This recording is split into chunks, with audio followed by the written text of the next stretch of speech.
And also there was also a question about whether or not what was being proposed can be accepted on a certificate of urgency. And so the speaker said, well, let me listen to the leaders. After that, we'll put it to a vote. After listening to both sides, there was no agreement on the issue. So he put the matter to a vote, a voice vote. Then the speaker called it and said he felt that the maize have it.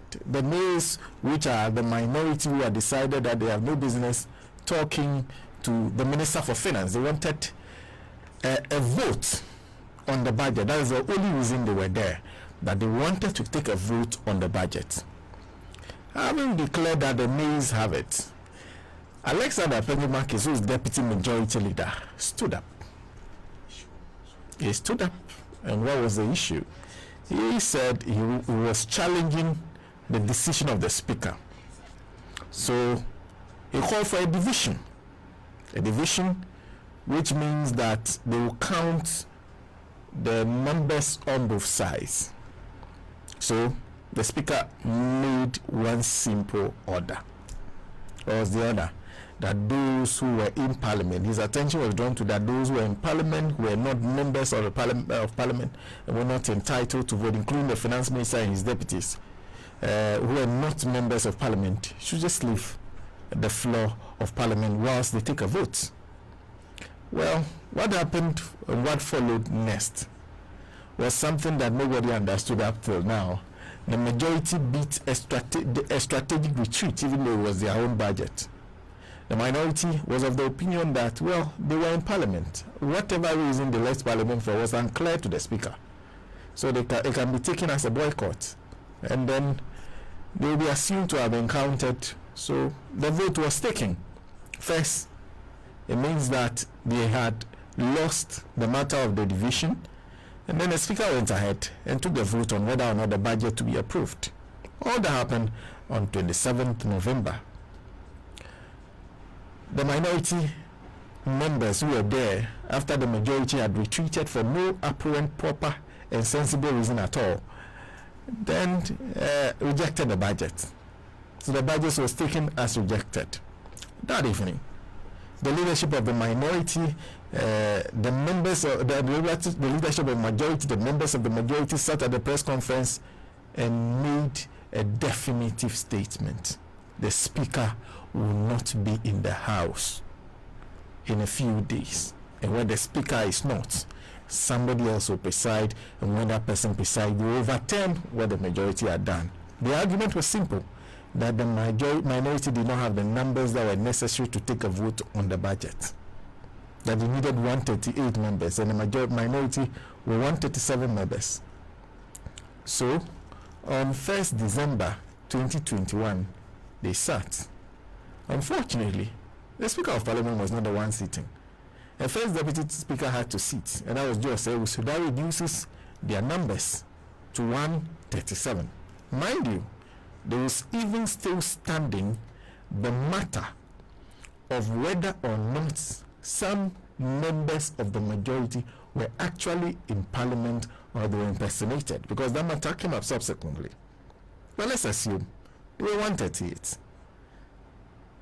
137 plus the Speaker, 138. So the rule of Parliament, and this is the standing orders of Parliament, and it says 1, no question for decision in the House shall be proposed for determination unless they are present in the House not less than 1/2 of the members of the House, and except otherwise provided in the Constitution, the question proposed shall be determined by the majority of the votes of members present and voting. That's 1091. 1092 is Mr. Speaker shall have neither an original nor a casting vote, and if upon any question before the House the votes are equally divided, the motion shall be lost. A Deputy Speaker or any other member shall not retain his original vote while presiding. So nobody expected that when they were counting for quorum, the Deputy Speaker, who had then assumed the position of Speaker because the Speaker was unavoidably pressed absent from the jurisdiction, would have counted himself. So he did count himself. That was not all. Subsequently, in another meeting of Parliament, he attempted to vote So the matter went before the Supreme Court. Simple question. Should he have counted himself on December 1, 2021, when they purported to have overturned what was the rejection of the budget? The Supreme Court made a decision that we heard of earlier this week. Their decision is simple. Yes, he should do that. He is a deputy speaker. The Supreme Court was not minded by the fact that at the time he was not the deputy speaker anymore. He was acting as a speaker because the speaker was unavoidably absent. And the person when you are presiding, did they still refer to you as the deputy speaker or as the speaker? But the Supreme Court held the opinion. Now he was right. In fact, next time when he's sitting there, he should not only get himself counted, he should sit there and also vote. So that is what we are discussing this evening, the decision of the Supreme Court on this matter. And this evening, I'll introduce my panel shortly. But one person who has been speaking on this matter is the president himself. And then we'll get to what the president has been saying after I will have some few pleasantries with my panel. But before that, another person who has been speaking is someone who was, until he became vice president, member of parliament for Bole Bamboy, former President John Dramani Mahama.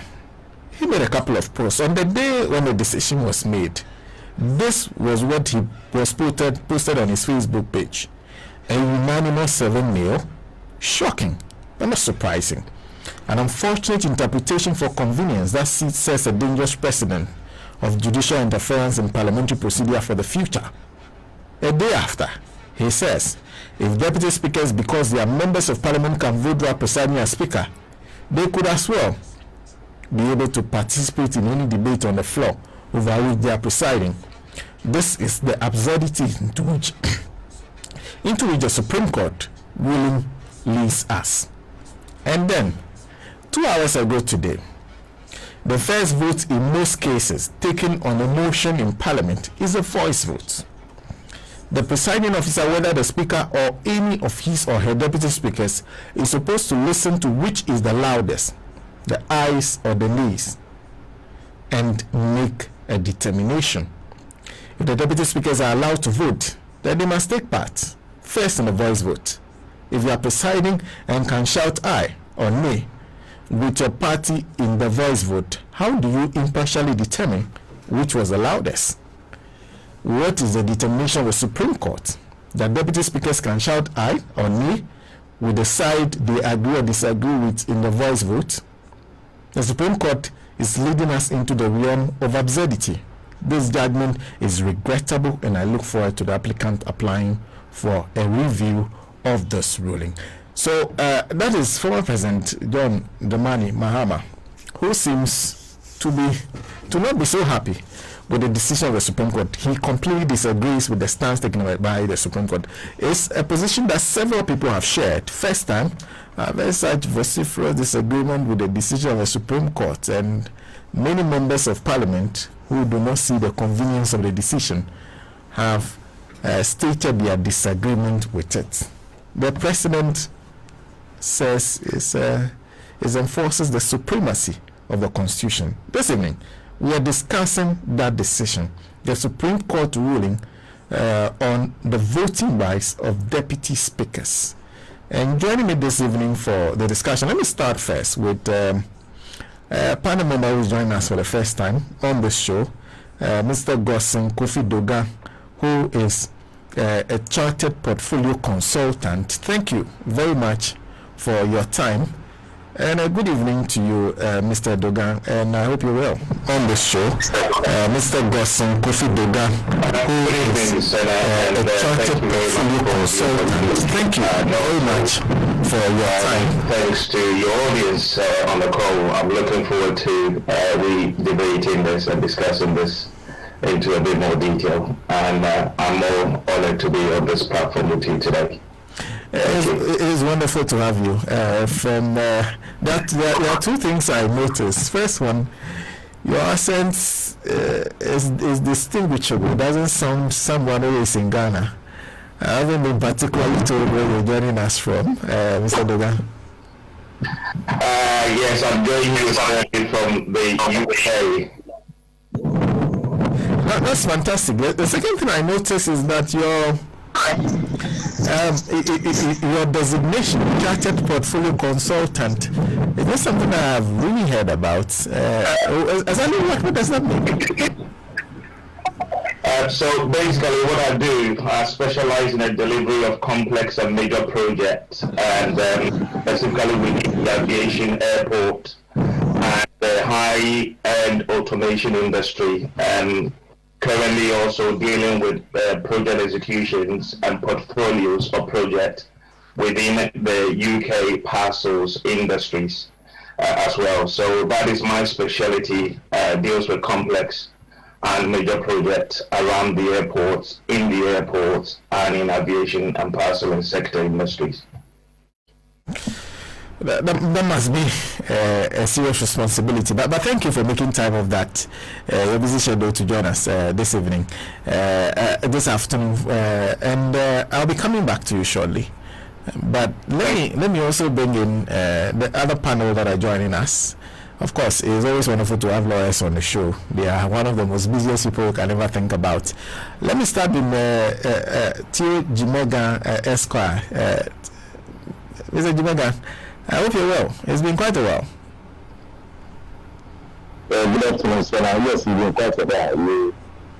I would say you may return to me. Maybe I've not returned to you, but I've been following the background. Well, it's wonderful to have you. It's wonderful to have you. I hope everything is well. Very well, Sena. Pleasure. Of course, I'll come back to you. So let me jump to Lawyer Eric Delanyo Alifo Esquire, who is also a private legal practitioner and executive director of Help Law Ghana. I hope you're well. Yes, sir. I'm very fine. I'm doing very well. How about you? By the grace of God, I'm also fine, and it's wonderful to see you this afternoon. Yeah, great. I'm glad to be here this afternoon. I hope you're having a lovely Sunday. Yeah, not so lovely though. You know how the country is going. You know, nobody can have anything too lovely. You know, but yeah, normal Sunday we are managing. Well, so once you're on, let me start with you on this whole issue of the Supreme Court decision. Yes. I'm wondering what went through your mind and what your own views are on the decision itself. 29 pages of such a monumental decision where you don't see the situation where there are different lawyers, different judges explaining how they came to the same conclusion with just one decision written and 29 pages. What do you make after reading it, going through the entire decision? Well, I think it's a big mess, and especially when lawyers differ, too many lawyers differ on the decision, then we cannot say the decision is sound, you know. So too many people have varying views about the decision. So I think it's a very big mess, and I believe in the next hour we are going to digest the details. But really, I side with many people who disagree with the decision, and I also want to emphasize that I agree with the statement made by the minority leader that this is a judicial support for e-levy, nothing more. So that is my initial comment. I don't know if you want me to because I'm a little surprised that you are describing, because this is the apex court of the land, the highest court of the land. And I'm sure you know some of the people who are on the panel. For you to describe it as messy, what do you say? What do you say? So first of all, let me say this: the Supreme Court justices are also just lawyers like us. They are not given any special training because they are appointed to the Supreme Court. And some of them, you know, some of them went to the mill. They were judges from very low.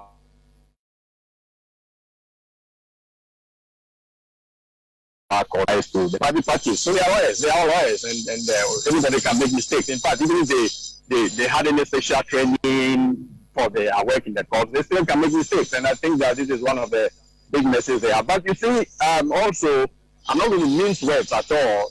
It's just a trend. We have watched this trend for a very long time where handling with the government, NPP government, lose any case in the Supreme Court. So any case that goes there, and you know, unfortunately, they don't. We have these views, and they don't want us to state these views, because when you state it, then they will intimidate you. Then somebody will say you have scandalized the court and all of that. Yeah, but we have the views, and we must be free to express them. So I think that is so this is a mess, a big mess. The birthday birthday certificate judgment was also given, and everybody was outraged by it. And this is one of the outrageous decisions that the court has made, and we have to put it the way it is, exactly so. So I think that is a big mess. And the fact also, yesterday I heard the plaintiff in the matter advocating for amendment of the Constitution to take care of the decision the Supreme Court has made. The fact that he's even talking about amendment of the Constitution means that he also doesn't think that the decision is sound, and so something else has to be done in order to, because if he thinks that what the Supreme Court has said is right, then we don't need to amend the Constitution. Things just have to move that way. But exactly, there's a problem. There's a problem in the a little problem in the Constitution. I don't say that's a big problem though, but the Supreme Court interpreted it in a way to again favor the government in power, and that is what we are dealing with now. What is wrong with the decision that is made? Because okay, all right. Well, you see, Sena, if you go to there were two main issues. The third issue dependent on the two issues. The two main issues were about quorum and then voting. The voting rights of, well, let me just say voting in Parliament. And when you look at the two articles that were dealt with in the decision, the Article 102 and Article 104. Article 102 says the quorum in Parliament. Quorum in Parliament. I don't know about any other article in the Constitution that talks about quorum in Parliament. Article 104 is about voting.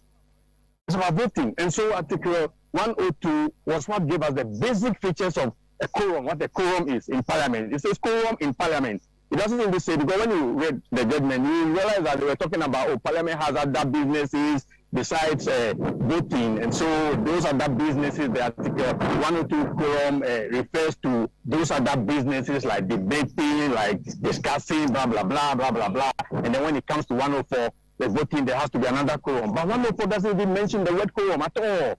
You see, it just says that the quorum, the quorum that was given, you know, the 102 says quorum in Parliament. That is it. That is it. If anybody can show me any other article in the Constitution that talks about quorum in Parliament, I'll be very glad to look at it. But 102 is the only one that talks about that. And it says that quorum in Parliament shall exclude anybody presiding. So that is quorum. So when 104 is talking about voting, and he's saying that when voting there has to be at least half of members present, we just have to go back to what the quorum is. We have to go back to 102 and then try to say that, okay, in 102, the quorum is one-third of members, and the one presiding is never a member, is never counted.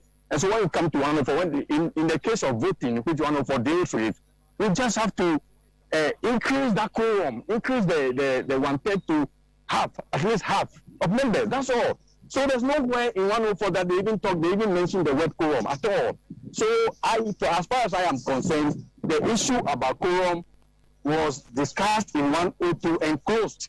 And it says that quorum shall not include anybody who is presiding, whether the president is a Speaker of Parliament, and the Speaker, or the Constitution provides special provisions for the Speaker already anyway. But so whether it's a Deputy Speaker, whether it's any other member that is appointed to go and preside, once you are presiding, they say quorum in Parliament.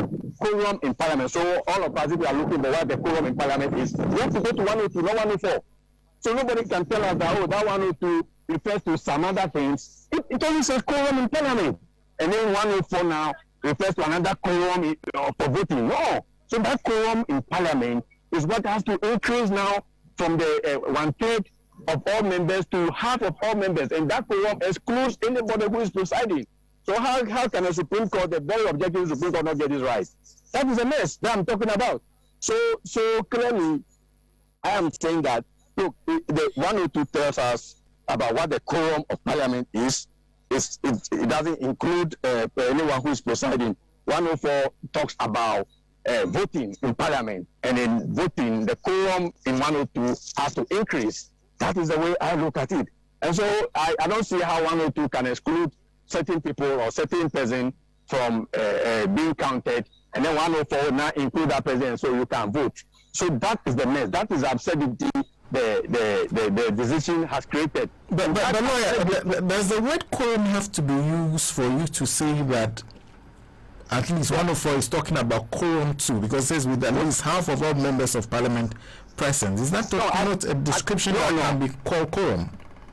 No, yes, of course. It doesn't have to be used, but I only just added it to say that it didn't mention it. So if anybody is going to do a research about quorum in parliament, it is 102 that the president is going to go to. When you come to 104, and 104 talks about members present, the members present that can vote, you have to look for that, for what they are or who they are somewhere else. And 102 is the only place we can go to and see, what is the quorum in parliament? So how can they miss that? And they didn't even discuss that. They only said that because 102 didn't say quorum in parliament for certain businesses. The 104 doesn't say so. So how can they say that, it means a quorum in parliament for blah, blah, blah, blah, blah, but when it comes to voting, the quorum has to be different? No, how can they not just say that the quorum has been given, the basic features of quorum in parliament has been given by 102.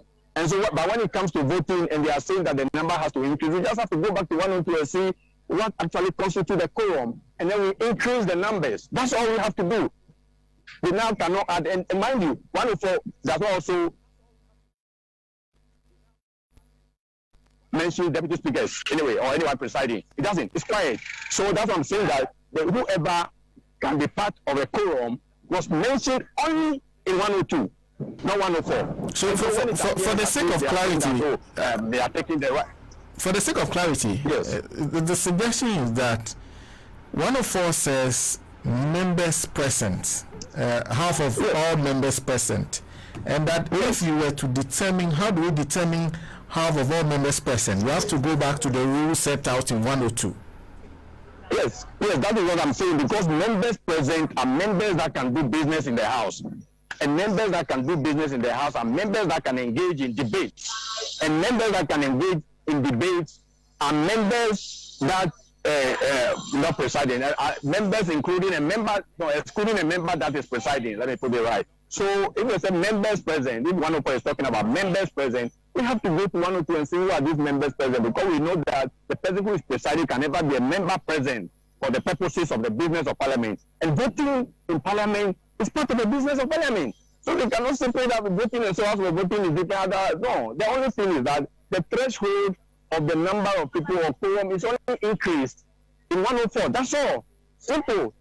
This is very clear. I don't see why they went on and on and on and on and then trying to create all this mess, and everybody is now complaining for me, look, anybody, I'm saying anybody who can point to me any other provision in the constitution that deals with quorum, because Article 102 says quorum in parliament. That is the way it puts it.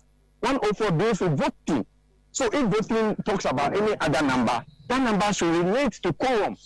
It should relate to quorum, and so we have to go back to quorum and see what the quorum is at. And we know that quorum will never include anybody who is presiding.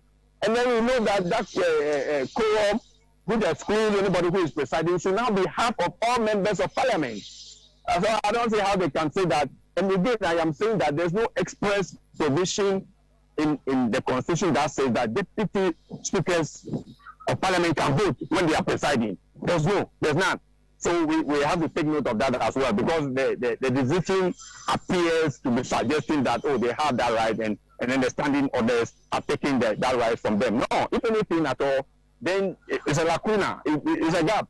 It's a gap. So the constitution has not mentioned them in terms of voting. It mentioned them clearly. So the issue number one, which also they go wrong, is that quorum, they are saying that quorum is too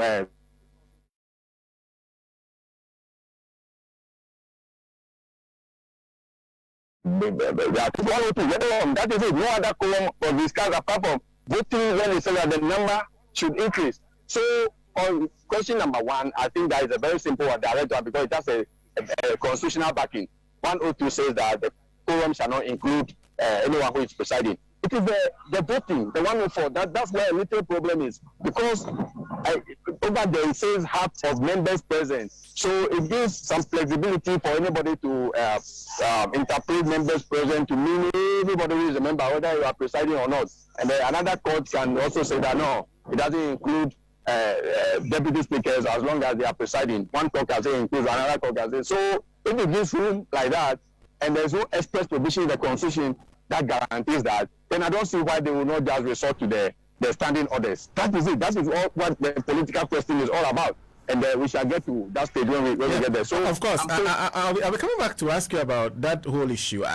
Okay, so first of all, let me take the view of your other panelists on the points that you made.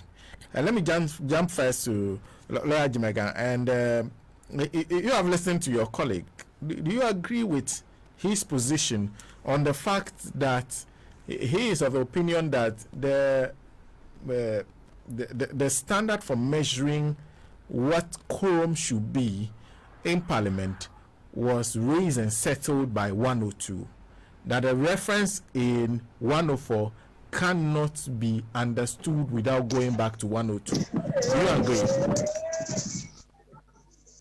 I'm of the view that the two, you don't have to say just, you see, the Supreme Court used an expression, expressio unit, which says that the mere exclusion of one thing, a mere mention of one thing excludes the other.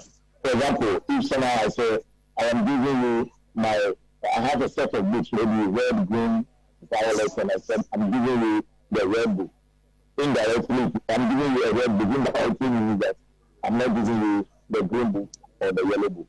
That is the part that the Supreme Court went on. That the mere mention of the fact that the speaker, real speaker, has been prevented from casting votes, that means that that does not mean that the reverse. That does not mean that the deputies are also prevented. In effect, they are saying that if the deputies are also supposed to be prevented from voting, that would have been mentioned clearly. That is what the Supreme Court said. And I listened to my senior clearly, yes. I totally agree with his views. However, I am of the view that there are other two articles within the Constitution. If the Supreme Court somehow visited one and refused to use it, that is Article 3952. And somehow if you permit me to read Article 3952, it says that in this Constitution and in any other law, a reference to the holder of an office by the term designating his office shall, unless the context otherwise requires, be construed, be continuing to be understood or to be explained to me, shall be construed as including reference to the person for the time being lawfully acting in or performing the functions of that office. In effect, I understood that to mean that anybody can you mute your sorry. Yeah. In effect, I understand that to mean that if you are a second deputy speaker or the first deputy speaker, you are in that position being a speaker, and all the things that accrue to the speaker as the Constitution says shall be understood to apply to you. So if the Constitution says you cannot vote, the speaker cannot vote, how then can the deputy speaker not vote? Again, if you go to 29, this was 295(2). Now, if you go to again 297H, it talks about the fact that the words directing or empowering a public officer to do any act or thing, otherwise applying to him by the designation of his office. So for you to do something because of your office, include his successors in office and all his deputies and other assistants. So now let's break this down. That is the more reason why a deputy can sign a check or give the same order when he is acting and his boss is out of the jurisdiction. So where do we have this problem in? I think that this biggest problem, regrettably, Sena, occurred on the 9th of 7th January 2021, when we decided to give them the first deputy speaker. If we had given the independent guy the first deputy speaker, and have taken the second deputy speaker from them, I'm sure this will not have happened. Secondly, let us do a layman's analysis. Now, the second deputy speaker is not in parliament, and it's only the first deputy speaker who is in parliament, and it is time to vote. So it stands out to go and vote. Who presides? An absurd situation. Who presides? Nobody. And the constitution has not every state constitution where there is vacuum, then nobody will be presiding. Equally, Sena, the courts are supposed to be mindful of things happening in society. That is why we notice that when there is, let's say, robbery cases on the ascendancy and somebody is arrested and the person is convicted, the courts punish severely so as to serve as a deterrent. Now, the courts also don't give judgments or orders which they cannot enforce. As it is now, the court should be mindful that when the deputy speaker tried to vote, there was chaos. And the court should not lose sight of the fact that when they try it again, there is another chaos. And who is going to enforce their order in parliament? To me, those two are very instructive. That is why the Supreme Court left it with me. Yes, I'm sure we might discuss that the two lawyers, we might say things and we might find ourselves in a trouble with the Supreme Court. I don't think these two lawyers here are worried about that at all. The two of us, as Sena, your country people will say,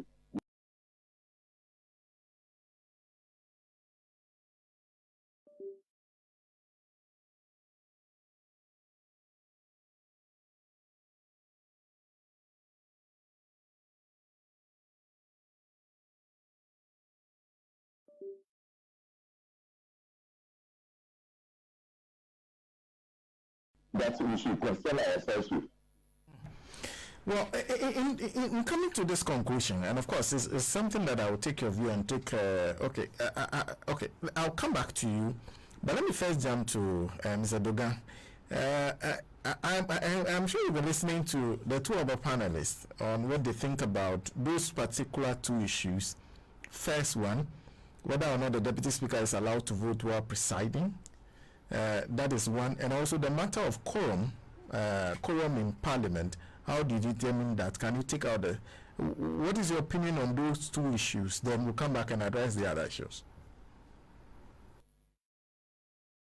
Thank you, Sena. I'm looking at this from simple common sense point of view, and for me, my view on some of these legalities and legal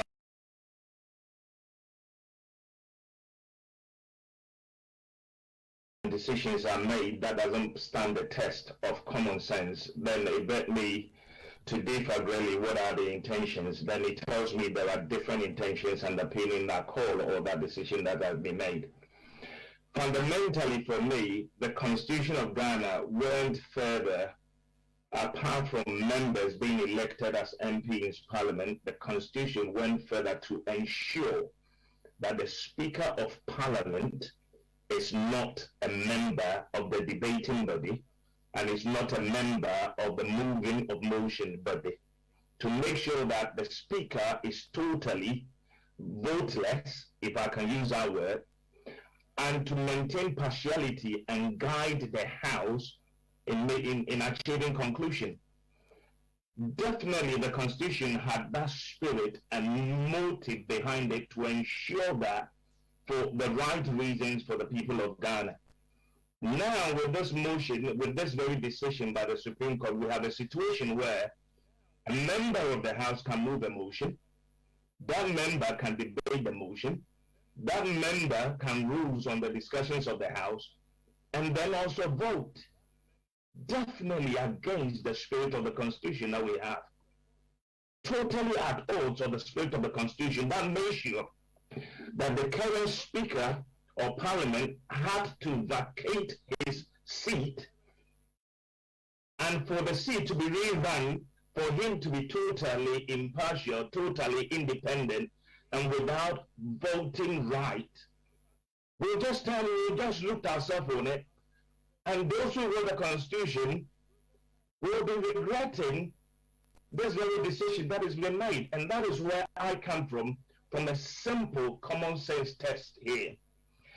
Let's look at it again, guys. we've entered into a situation where it makes the whole debate and all the decisions in Parliament so complex, and it's turning things upside down. We're creating chaos. A ruling that is not of purpose is now threatening our whole democracy as a nation. And whilst there are other provisions, as my brother Theo mentioned, other provisions in the Constitution that could have looked into, in addition to Article 104, which was entirely silent on first or deputy speaker, but is being used to enforce the voting right of deputy speakers. To me, that is totally unacceptable as a country, and we need to begin to think in a different way in some of these calls and decisions, and I would say judgment that are really passed in order to move us forward. It might be a decision made today, but will it stand the test of time in the future? Motions are being made that changes to the Constitution to be made. Is that what we're going to be in, that from time to time people will move motion and be changing the Constitution upside down to suit the moment? No.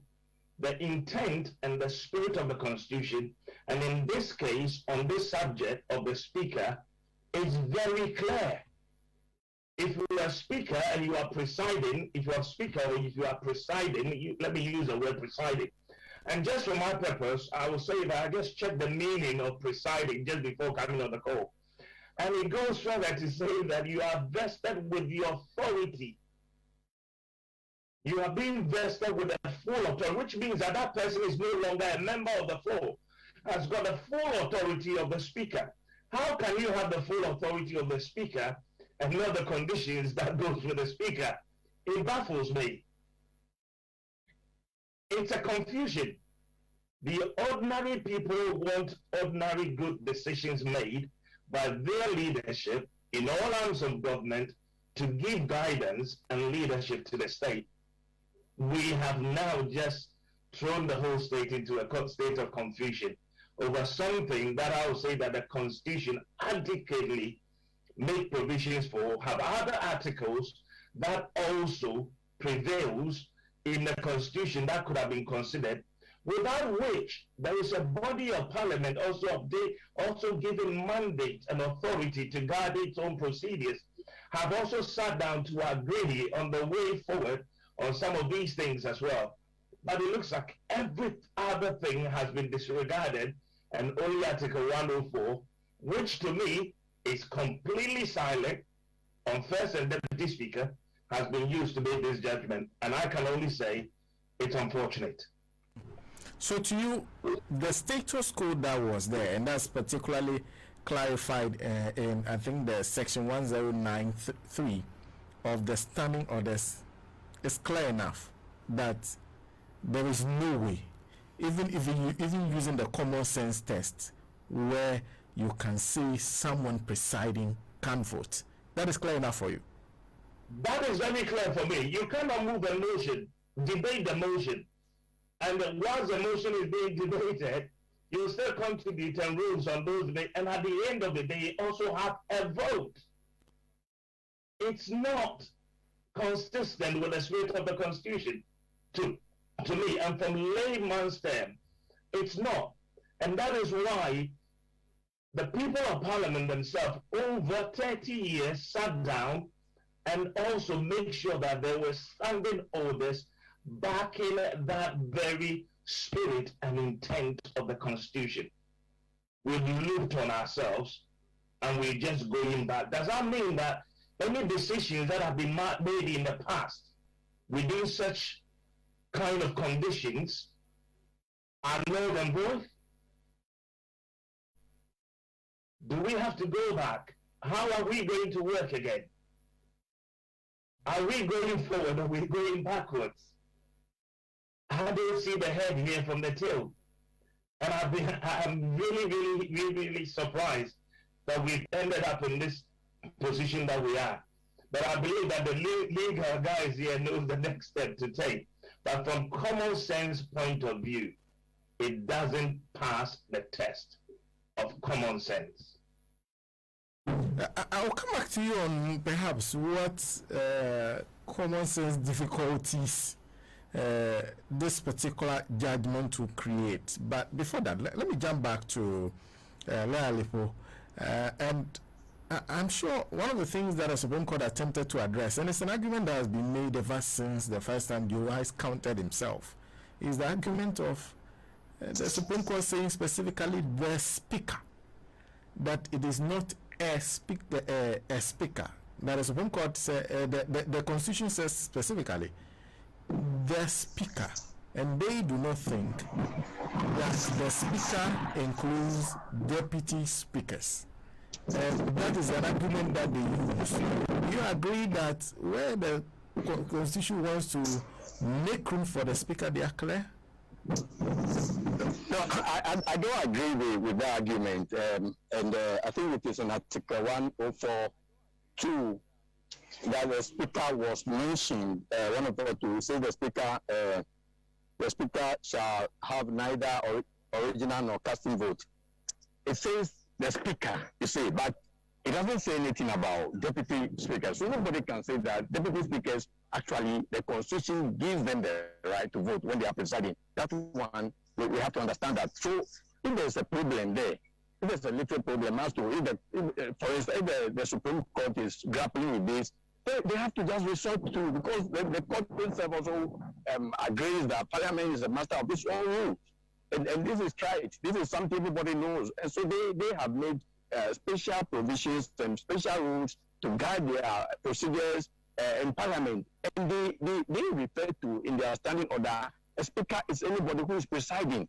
And that is the way they have held it for a very long time. And they address them as such.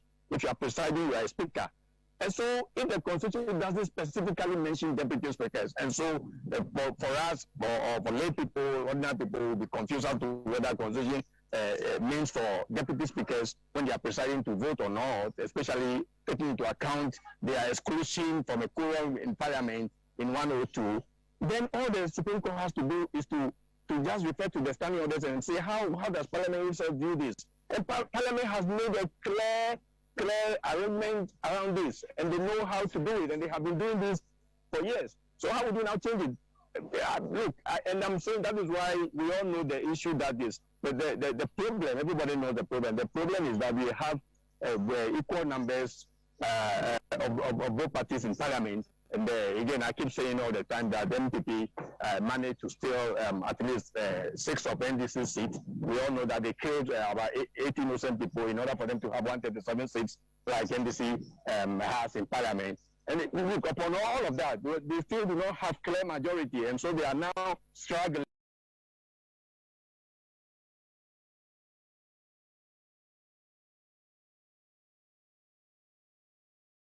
So I don't think if part of the Constitution excludes deputy speakers when they are presiding, and then another part says that a speaker shall not vote.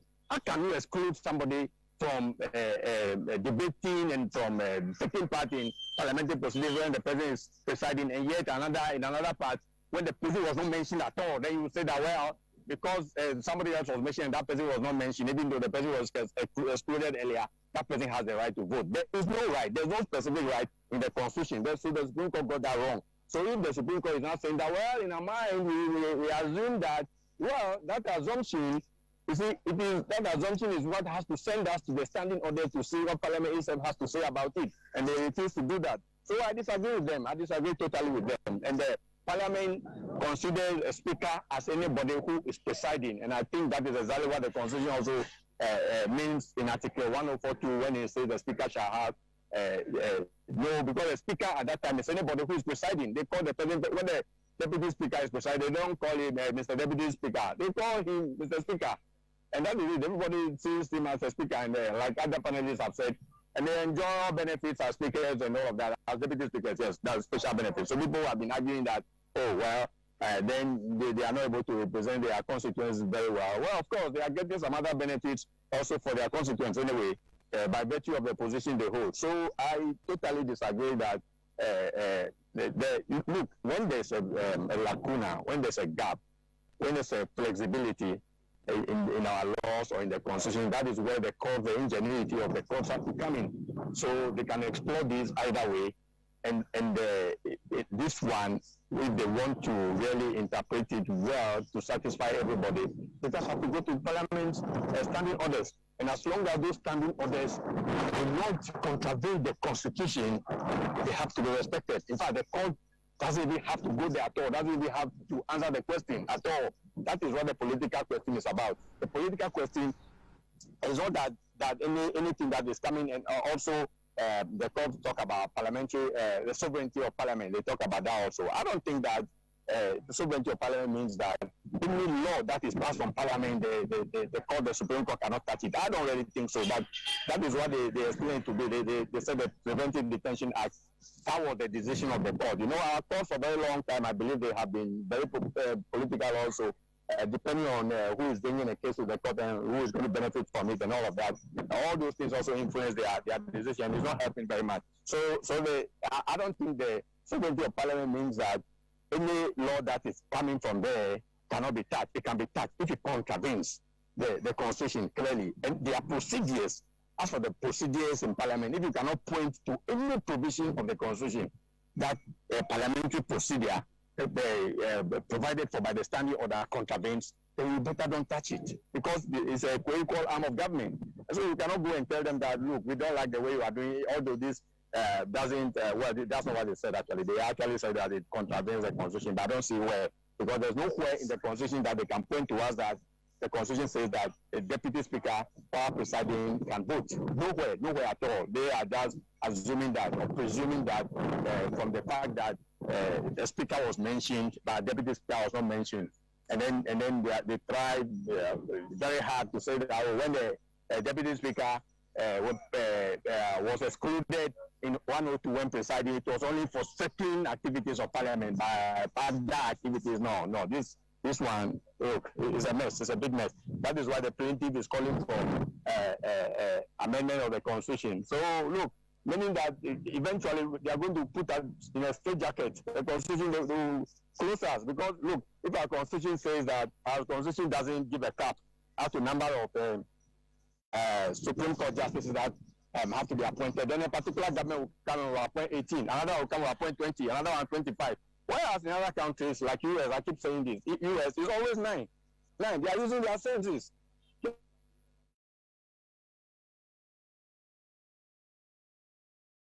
There's no time that any president here. What you put your friends there, plenty, because you think that, well, there's a little flexibility there that I can explore. You see, so that is happening. So we have to use our brains to interpret the constitution also, and then the constitution can stand the test of time. We are not seeing that right now, and we have to be very firm on this. We have to speak about this.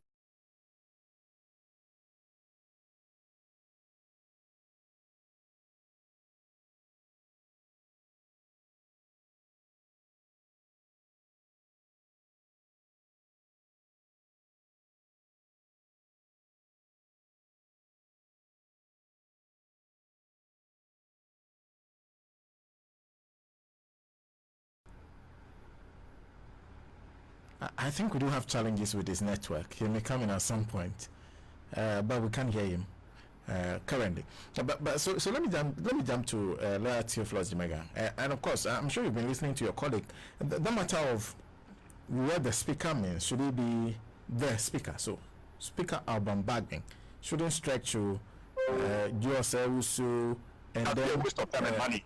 They will never change the decision. It's never going to happen. So nobody should run to the court and say it's seeking review. That's my view. Thank you very much. We lost it there for a while, but let me move on. Let me move to your colleague who I was also trying to bring in on this issue, on the whole matter of who should be the speaker, and also you are going to address the issue of the political question, the separation of powers between the three arms of government, because I listened to former member of parliament for Tamale Central, Alhaji Musa Fuseni, who is himself a lawyer, who is of the opinion that what the Supreme Court did was to make an incursion into the business of parliament, not the authority or the powers conferred on it by the constitution, but actually the business and how Parliament runs. That is what they have done. What do you make of those two issues? Is this question coming to me? No. Actually, your colleague. Okay. So, I was thinking you were still addressing him because the initial question you asked me was the issue about the speaker and the speaker. I think we have reduced the argument to beyond streetman level because we are talking about the functions, and a speaker who becomes the speaker performs the function of the speaker. He doesn't perform the function of a speaker. So I think we are reducing the argument to and then even the normal streetman can understand. He stretches to absurdity if they mean that a speaker is different from the speaker. So the real thing is about the functions of the speaker. So anybody who is there and acting as such is performing the functions of the speaker. And what goes to the speaker goes to the person performing the actions, the function of the speaker. Now, if I understand you, I heard your second question clearly. We are talking about the political doctrine question. Is that it? Yes.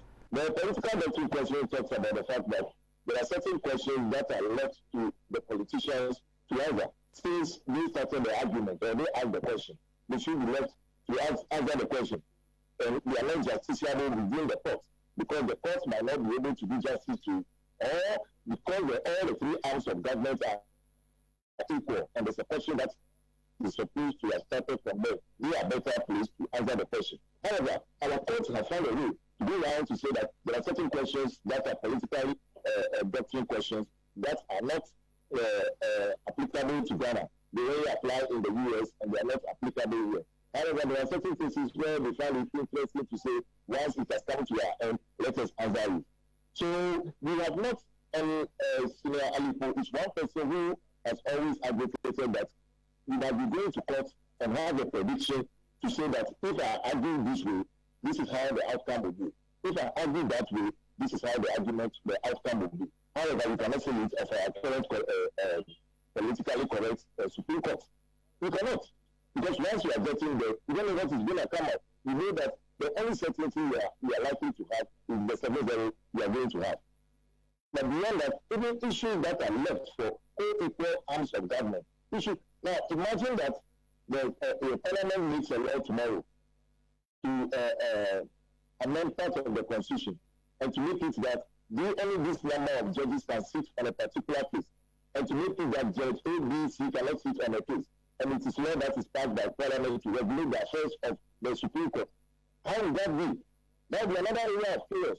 So I don't know why there is an issue that has to do with a political question, and they decide that they were going to. And if you read the judgment carefully, it's a bit confusing because they talk about the fact that we have moved away from parliamentary supremacy to constitutional supremacy. But if you read to follow Sister Attorney General, I've read it 4 times this morning. If you read that case particularly, it talks about the fact that so long as Parliament does things within Parliament and it's within the law, it is a closed book. Nobody has to go and touch it.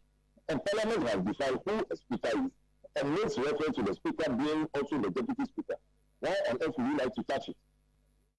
So it means therefore that, again, let's come back to my earlier session. Will the Supreme Court or the court be able to enforce that judgment in Parliament? We wait for that day. But I also want to take your views on what difficulties do you think this will create? People say, oh, what is the problem? So when they are going to vote, they count. If they have half or more than half in the chamber, fine, they go ahead. But where he asks up to half, the deputy speaker can just raise his hand, and when they are shouting, he will shout some whilst listening at the same time. What difficulty do you think this will create, and do you think Parliament can go about it? I think when it comes to voice voting and they are aware that the deputy speaker will raise his hand or will say, I am moving from here, I'm also going to vote. You know, they might not ask for the votes to be done by raising a hand. They like it to be by a secret ballot. If it is by secret ballot, it means that the deputy speaker must move from the chair and go and vote. And that is where I envisage that there will be chaos. He will be prevented the voting cannot take place, and we go back to what we are, the ugly scenes we are seeing on telly. You see, the other thing about the judgment is that your judgment must be forward-looking and future-looking. This current judgment is something.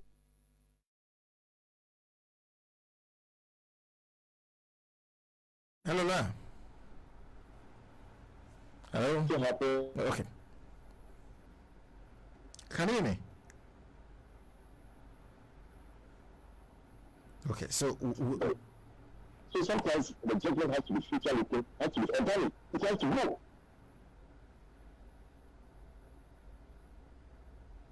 La, can you hear me? You see, that is why you see that performance is a pleasure. That was determined in 1980. It's still relevant today. But yes, I can hear you. Anyway. Yes, yes. We miss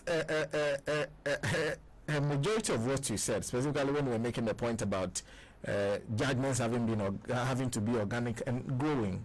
Yes. Can you add to that point again? If you look at the judgment, for example, in the 2-4 versus Attorney General, it has two tests of time till today. We are still putting today. It was a judgment delivered in 1980, 1990, 2000. So almost 40 years now, it is still carrying the test of time, and it's applicable and relevant today. The judgment we're giving now, I believe tomorrow morning, it will not be able to be shoes now on the left foot. Currently, the shoes on the foot of the entity. If the shoe goes to the other foot, and somebody goes to court again, and these same judges are there, they will tell you that they can depart from their ruling, so they want to depart. And that is not how it ought to be. And that is what I'm predicting. So I am pleased, I am asking that, in future, let the Supreme Court be bold to say no matter who has appointed us, we will do justice, even if ever we fall. That is how we need to go. Well, let me jump back to La Alifo before I go to Mr. Dogah. La, I was asking, what do you think the difficulties will be with the decision that has been made by the Supreme Court? They have said something that we are all trying to balance. Even I can't figure out how this will work. It doesn't add up for me personally. But how can this be sort of dealt with? Well, the first practical challenge I see is that the court has not said that deputy speakers, when they are presiding, can participate in debates. You see, so it means that they will not participate in debates, and yet they can vote. That also doesn't sound good to me. It don't sound so they will just sit down there listening and they will never say anything, and then yet they can vote. So I believe that if they have to vote, then they have to also debate the issues, and how they're going to do it. How they're going to do it, and if they are sitting in the speaker's chair, and they are the ones that are moderating the debate and calling people from both sides. So would they now say that, well, I also want to make a contribution, and then get up and speak? So that is the practical challenge. However, if they are saying that, well, they don't have to take part in debates and yet they can simply vote, that is where others are also talking about the fact that if they are doing head count, for instance, then do they have to get up also to go and cast their vote and come back? That will also pose a challenge. So clearly, it means if we have to go by this decision, then the standing orders have to be. And then the court has alluded to that anyway. That and if you permit me, I can read this quickly. A passage at page 24 where the court said that it must be emphasized, however, that the procedural and or operational rules to practicalize the protection of this constitutional right in a member presiding in the absence of a speaker and his or her duty to represent his or her constituents in the vote and decision are matters within the exclusive domain of Parliament itself. So what they are saying is that Parliament will have to do some adjustments in its standing orders to try to work on this. I don't think that is necessary at all, but that is what they are sending Parliament to do. But it's sad. That is why I say it's a mess. And when I listen to the plaintiff in the matter, and he thinks that the constitution must be amended, and I believe that what he expects to see in the constitution is for the constitution to stay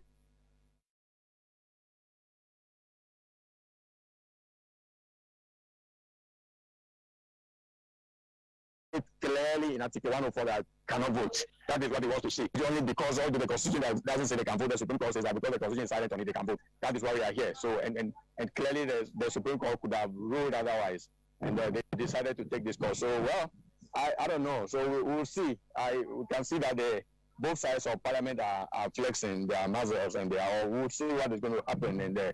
And then if it happens, then we should know that the courts are the ones that are not helping us very much. I have said over and over that the fisticuffs we have witnessed in Parliament in recent times is because people do not have that much confidence in our courts.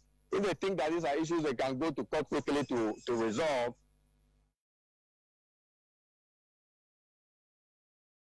nobody will want to certainly think that one side thinks that when we go to court. And so you know what? The side that is always winning in court, they are always instigating people to go to court. And they are always, every time they tell us, oh, go to court. If you don't like it, go to court. If you don't like it, go to court. And they know that when we go to court, we shall lose. And they will have, so when we are running to court, we are doing their dirty game for them because we go to court. So we have to let these things remain political issues, not judicial matters, because we run to court and then they rule for them, and then they now turn back and say, well, you have gone to court. And even the president, they are always boasting about the number of justices that are ruling for them. Look, the election petition is, 0, 7-0, 7-0. Even this one, they are saying it, 7-0, 7-0, meaning all the justices. I don't know how the judges themselves feel. If we hear MPP politicians say this, they tell them 7-0, 7-0. It means that they are so happy that they are getting the support of the justices. If I were one of them, I would be really very worried. I will end it here for now. Well, if you just join us, we're having a discussion on a Supreme Court decision. And of course, I will jump to Mr. Dogah for his views on a couple of issues we've been talking about. First one, we're talking about the issues about whether or not the Constitution meant the Speaker. So if the Constitution says the Speaker, it does not include deputy speakers. And then also the issue of separation of powers, the political question issue that was also brought up, that there are certain matters that cannot be, just like Alifo was saying, that maybe there are some matters that doesn't really need to end up in court. They are better off debated and fought out in the political arena. And then the practical difficulties this will create, this judgment to create that you see. Mr. Dogah, where do you come? Where do you stand? Yeah, it's to me, you could see that if I hear from your voice yourself, you're entirely confused. There's a kind of confusion that I think the whole country has been thrown into. For me, the Constitution says Speaker, and here, please pardon me again, I'm reading it for the purpose of my own common sense and understanding here. It says the Speaker shall preside in Parliament at all sittings, and in his absence, a Deputy Speaker shall preside. You go to the next one, and it goes, a quorum of Parliament, apart from the person presiding, and who is presiding, it's either a Speaker or a Deputy Speaker. So to me, a Speaker or Deputy Speaker, differentiating between those two words, it's irrelevant. It's the authority and the power of the person performing that very function. And it goes with all the other things that goes with it when you are performing that function. So trying to differentiate between the two of them, to me, doesn't really make sense to me. The second thing is, as I said earlier, the people who wrote the Constitution have that intention in mind to ensure that whoever is presiding doesn't have a vote for very good reasons. And that is why they made it very clear in the Constitution. And we've also done, we continuously enforce that to the extent that if a member of the House is elected to be a Speaker, that person loses its membership to perform the duties and the functions of the Speaker with the intention and the purpose of the Constitution in mind, as the Constitution or the spirit of the Constitution expected to be. That we cannot in any way use semantics of words to change the intent and the spirit of the Constitution. That is one. So to me, something definitely is going wrong somewhere, and we need to look at that. What are the implications for us as a nation? For me, increasingly, if you listen to the debate and some of the comments that are on the public domain there, people are losing confidence in our judiciary. It's a wake-up call for people, and especially for us as a country. Two, now we have a confusion between two full arms of government. What is going to happen going forward? And if two arms of government and the arms of government are in chaos and not collaborating each other, I wonder what the next level of leadership is going to do and how we're going to move forward as a country with effective leadership and effective order in all our organs and our institutions going forward. That is the next thing that I worry about. Is there going to be a tit-for-tat system between the parliament and judiciary? Perhaps it could be. We should be worried about that. And when our organs, attentions are being consumed by these inconsistent calls and judgment and rulings, then of course, then their focus is being taken away from leading the country into the kind of prosperity that we should be going. And that we should make sure, and from judicial point of view, that judgments are purposeful and forward-looking to avoid such scenario. And it's a duty that is beckoned on us and our leaders to ensure that. And that is very, very important. The next thing that I worry about, assuming there's another person in government, we have another constitutional debate, we are setting the bad precedents where other parts of the Constitution are comfortably ignored and interpretation limited to very few words of semantics and text without the holistic view of the Constitution or the original intent and the spirit of the Constitution. These are all bad precedents that is being set by this ruling from our point of view, or from my common sense point of view, which is always something that I always make sure that my senses are on. And these are not good at all for us as a country.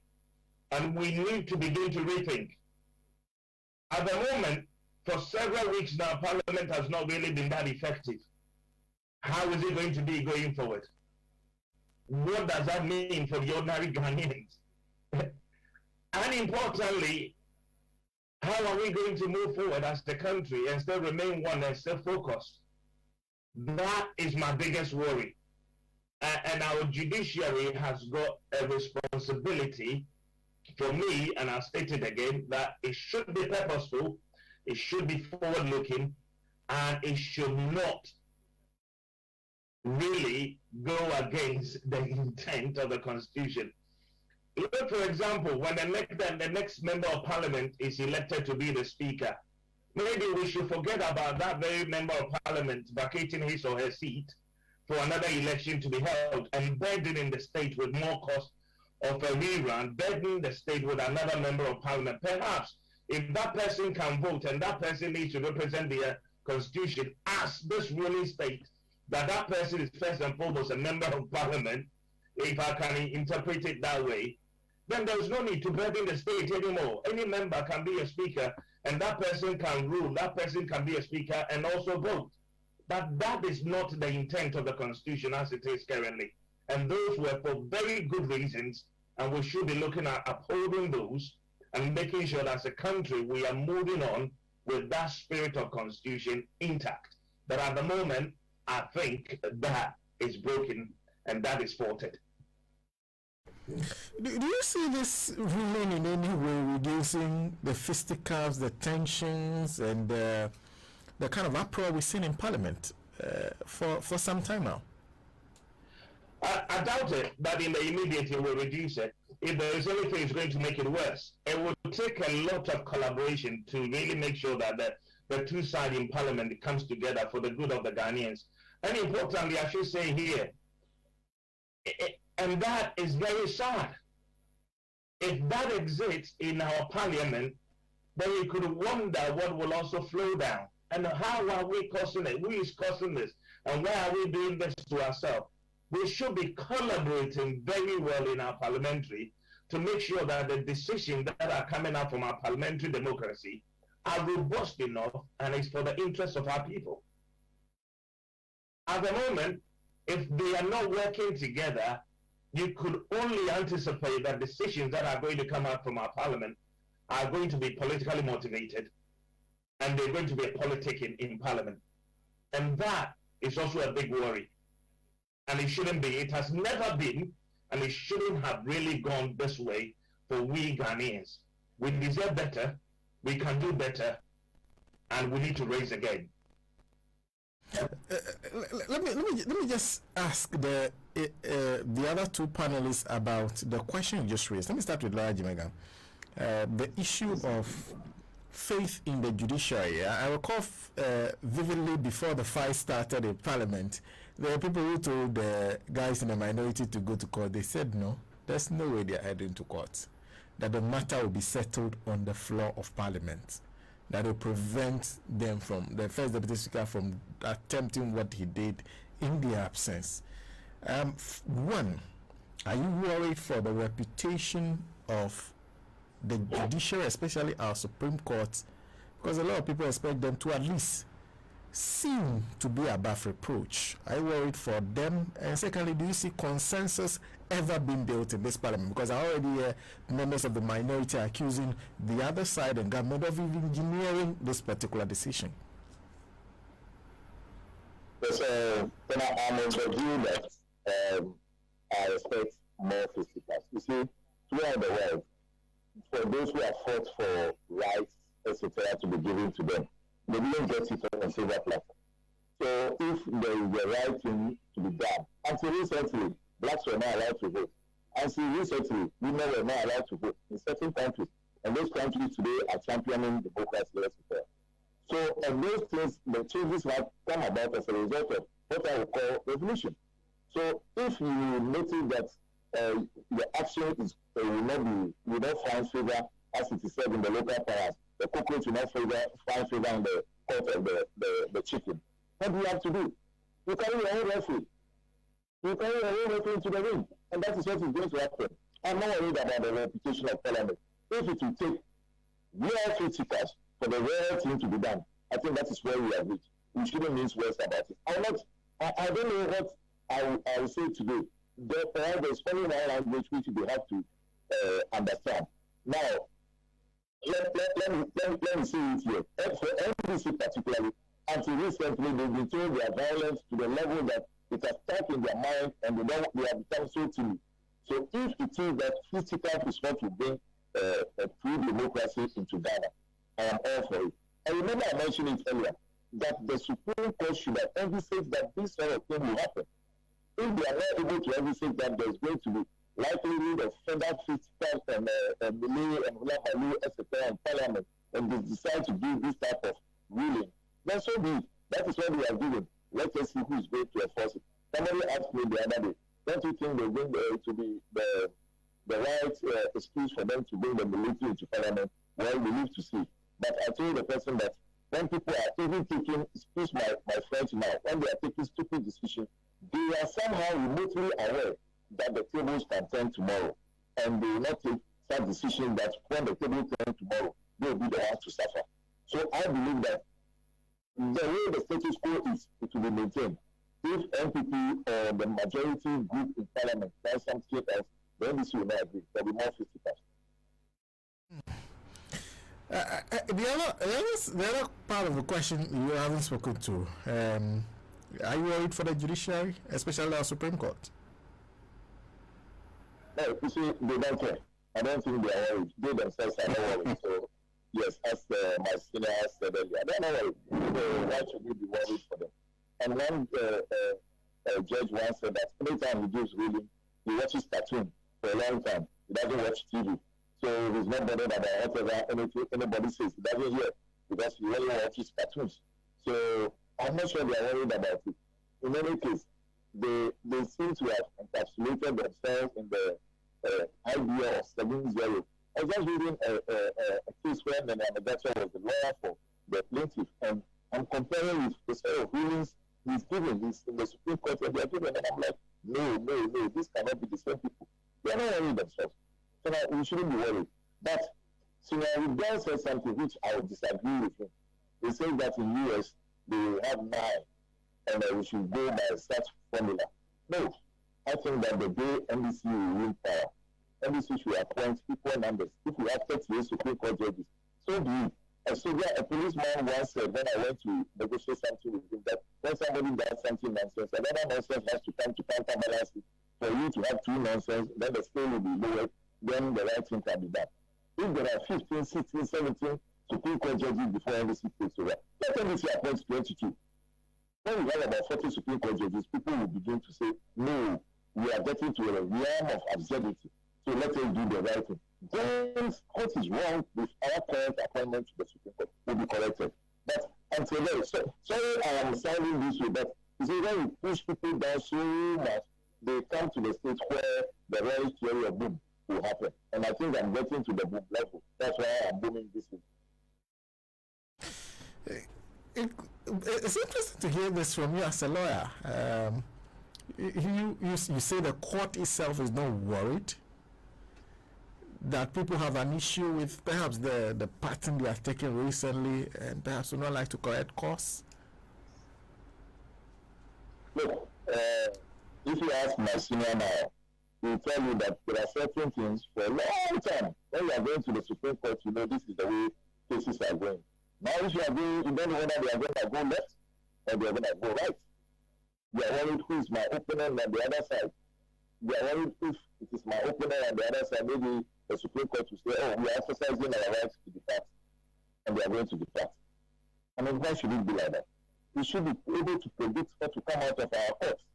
The prediction of what the judge will do is part of the jurisprudence that we all know. It is not about you going to court and we don't know what is going to happen. No. So I don't think they are worried. And I'll give you an instance. As a judge who said, when he gives ruling, he watches cartoons for a week. He doesn't care. He doesn't watch any news. Doesn't listen to any news. So by the time he says that the judgments in Ghana, studies in Ghana are like ice block. They melt so quickly and we move on to the next thing. And he's right. By Tuesday, Wednesday, we are moving on to another thing. We will forget about today's phone. So if we are not worried, then who am I? And we are not to get worried. And Alifo, do you share your because I share his views. In fact, I was laughing when he said when he talked about a certain judge having said that when he gives ruling, he watches cartoon and all of that. You know, I don't also think that there's no evidence that they are worried. And so I agree with my friend. There's no evidence that they are worried. But they should be. That's the point. They should be worried. They should be worried because I am saying that the trend, we have watched this trend for a very long time. And it is not right. And they should be worried when they see the president on television say, yes, I have 7-0. I have 7-0. When his opponents are saying that the court is supporting him, he has to keep quiet. He has to pretend that way, but he comes and has 7-0. I don't know how the judges feel, but take the next matter to the court again, and you see, he will have the same 7-0. You see, so that is the point. But I also agree with my friend when he says that I'm not saying that we should cap the Supreme Court right now. No, so I agree totally with him if we have to appoint 100. But you see, when it gets to that, you see them. You see all some old people who come out and they will start talking. They shouldn't appoint. We know them, and then you see Ghana Bar Association. They will come. They will issue statements and all of that. They will be challenging and all of that. That's what they do. That's what they do. You see, so these are all challenges that are going to come. But the issue about capping, that one is a matter we have to discuss another time. Clearly, what I have in mind briefly is that, you see, someday we should have, if we are going to have 9 justices in the Supreme Court, we should have 9 justices until finish. If none of them dies or none of them goes on retirement, none of them resigns, nobody will have the right to appoint them. All of them must sit on every case. All of them must sit on every case. So that nobody will come and say, let's hear the view of, because it's now only 5. So let's hear the view of 2 more, or let's hear the view of there are 7. Let's hear the views of 9 more, and so then we go for review, and so the court can decide the matter today. and then tomorrow they overturn their own decision and making mockery of the whole Supreme Court decisions. So that is what I mean. But we'll get to that one. For now, there's no ceiling to the number of justices that may be. I believe that the NDC government have been more circumspect in appointing justices to the court. We have watched them. We have watched Professor Mills appointed people who were in line at the Court of Appeal and all of that. And I'm sure he didn't take into account what the political affiliations of those people may be. But that's not what we saw in this regime. That's not what we saw at all. And of course, nobody should be penalized for saying these things, because we know most of the people that were appointed, we know them in their private lives and their private parties. We knew them before they became Supreme Court justices, and we knew their political leanings. We knew many of them. And so they cannot tell us that when they are ruling, we should not take our minds there. We will open our eyes. We will strictly monitor what they say. And then, so when they do it, we shall talk. And when we talk, they should take it in good faith, because nobody is checking them anyway. And they shouldn't be harassing us. The next moment when we appear in their court, they shouldn't, when we mention your name, they say, you are the guy who said this, and they begin to intimidate you and harass you. No. We shouldn't do the country like that. We shouldn't do the country like that, because they also have children. Their children will come and somebody may be intimidating them someday. And I don't think that is what. So these are people, some of them are distinguished personalities, some of them, we know them very well, we respect them. But the decision that they are spelling out from the court, I don't think that we are comfortable with it. And they should be worried that a section of lawyers are not comfortable with these things. And the Ghana Bar Association should also be worried that these things, they see these things and they sleep on it. But as soon as it is something that goes in favor of NDC, you see them, they will come out, they will issue statements. Like I said recently, the Ghana Bar Association, they only issue statements against NDC regime and NDC personalities. Finish, case closed, period. The rest of us, when you say something, and they know that, you are not with them, then they begin to harass you and all of that. So that is a system. And the press, we have to be talking about this. If we don't talk about this, nothing will change. So we have to keep talking about this. If they are harassing us, we have to keep talking about it. And one day, I believe something may change. Well, thank you. We'll come to the issue of Sandro Kofi Akpafo Lolobi, because that also flows from this judgment. There are portions of the judgment where there's talk about the fact that we were elected to represent constituencies, and that denying them the vote to be denying them that mandate of representing their constituencies. We'll come to that pretty shortly. But before I do that, a few messages have been sent to us. Jima Abubakar, I think, sent me a message a bit earlier on saying that they are picking the program live, Jima Information Center. If you're doing that, thank you very much. And then he goes ahead to say this judgment is judiciary support to the levy. Okay, thank you. Bob Ignace is joining us from Hamburg in Germany. Thank you very much for joining us. And also, there is Kwame, is it Awana, who says God of Mahama is working again. Buzibeto, who says good afternoon to us. There's Elu Lumensa, who says good afternoon. Richard Dawkins said a judicial decision is a political decision. More so, lawyers will tell you qui elegit, I hope I got that, qui elegit judicium elegit jus, to which one who chooses the judge chooses the law. Finito. My question to the JSC Unanimous FC, quid novi, what is new? That's coming from Elulu Mensa. Elulu against, okay, thank you to Ajovisica. You were drawing our attention to the fact that I couldn't hear a thing. Moses Quincy is also joining us. Big thank you to Julie Belinda Obre, who is also joining us. There's Ken who is joining us. Godwin, who says good evening. You are doing a great job. Why are you? Okay. Nina is saying, Sena. Okay. Sorry. Nia Cry is also joining us. Those of you who complain about the sound. Frederick Forson said, reading the reasons of the Supreme Court, the first error I noticed from Supreme Court is for the Supreme Court to conclude that the rejection of the budget was done with 137 members present instead of 274, as the Hansard testified. This means they could be misled. Fred sent that from Adenta. Thank you very much. Good evening to Labusco. Fred again says those who misinterpret the Constitution to achieve a certain political purpose are more dangerous than coup makers. There's also Habib Bantus, who says, Sena, the Supreme Court decision on whether the second Deputy Speaker can preside and vote is nothing but a political judgment to support the Bogosi levy. As Supreme Court judges, have become political judges, another stronghold of the MPP. There's also John Hammond, who is also joining us. A big thank you. Alabusko, when NDC comes to power, all those. Okay.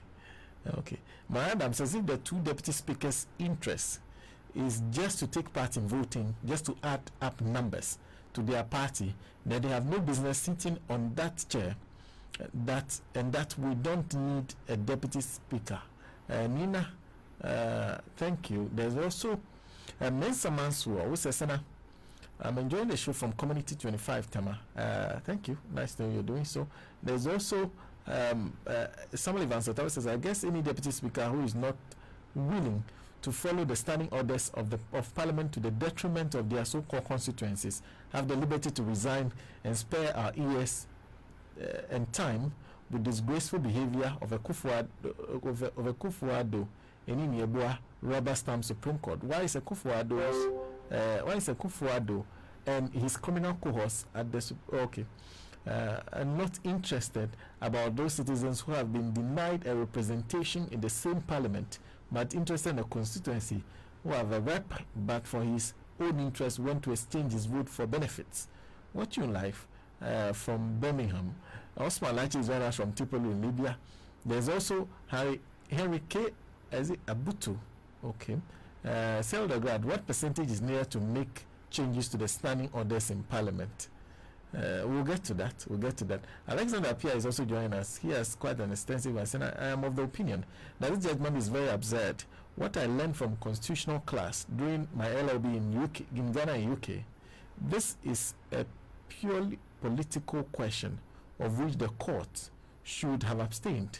What I saw from the ruling is the interference of the court to give more avenue for the executive to have their way all the time, with a conception that we will always have majority in Parliament for the ruling government. The decision is totally wrong, both in law and the spirit of the law. My Adams, I don't think review will bring any result. The Speaker should in fact stand on the grounds and make a firm decision. The deputy speakers are not comfortable with their position. They should step down. And a good evening to Patrick M. Ingetia. Thank you for those messages you are sending to us, and very interesting messages. Let's move on to the issue of Sandra Kofi Akpafo-Lolobi. In fact, it was in Parliament this week, and when the question was posed to the Attorney General, one of the things he said was that if there's an urgent need, then the results of the Buem constituency should be annulled so that fresh elections are held there. Interestingly, the CI that existed prior to elections being held in 2020 does not place Sandra Kofi Akpafo-Lolobi in Buem. It places Sandra Kofi Akpafo-Lolobi in Hokwe. Yet, the Attorney General is suggesting that they should annul the result of Buem. But first of all, let me start this time around with Dzimega. First of all, the Supreme Court sought to talk about the matter of representation that members of Parliament are supposed to have, no matter what position they hold. That was one of the reasons that was used in reaching the decision that they reached. First, what are your views on that? That as a member of Parliament, you're supposed to still have your vote, no matter what position you're giving, if you are still a member.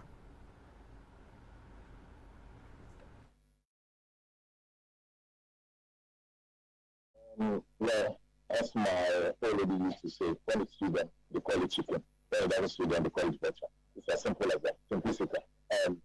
You say, somewhere along the line, we as Ghanaians, we as people of Kofi, by the way, I come from a constituency, so I am truly somebody who is a victim of these things. So I understand where we are. We the people of Kofi, we the people of South. For some reason, as my senior has always been advocate, we might not have made enough noise for us to get representation. Reason being that in the case of Valentine Jachet versus Ametepe and the rest, the Supreme Court made it, if you permit me to read, towards the end, the Supreme Court, this is what the Supreme Court said at the end, that Accordingly, we order the Electoral Commission to amend CI 95 to bring it in conformity with CI 112. Now, such amendment shall take effect upon the next dissolution of Parliament, that is after midnight 6 January 2021. So what we should have done is that as the days were getting closer to the election and we were not seeing any action of the Electoral Commission, somebody should have gone to court to say that no, the Electoral Commission is not doing this. It is getting closer. Supreme Court, or we all don't understand. We explain this for us. And as the Electoral Commission is not taking any steps, Supreme Court, please order them to take the steps immediately and bring the CI in conformity with the other. That we have all know done. So to me, much as we are blaming the Electoral Commission that we give them money, we pay them, and this is what they have done, we should also be mindful of some of the things we inadvertently omitted to do. So for the Supreme Court now, that we have realized that certain people need representation. Certain people, they can't talk about them. Again, Sena, it behoves on us as a political party, as a people within this enclaves, the South and the Whole, to go to Supreme Court to say, give us representation. I understand there have been petitions, there have been applications from South, etc. and the Court. But we are not doing it swiftly, as we've just heard from versus the Attorney General.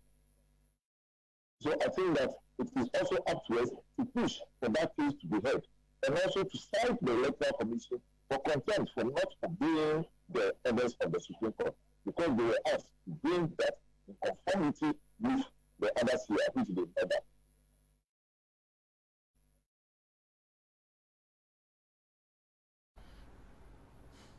Hello, are you there? Hello, I'm here. Yeah.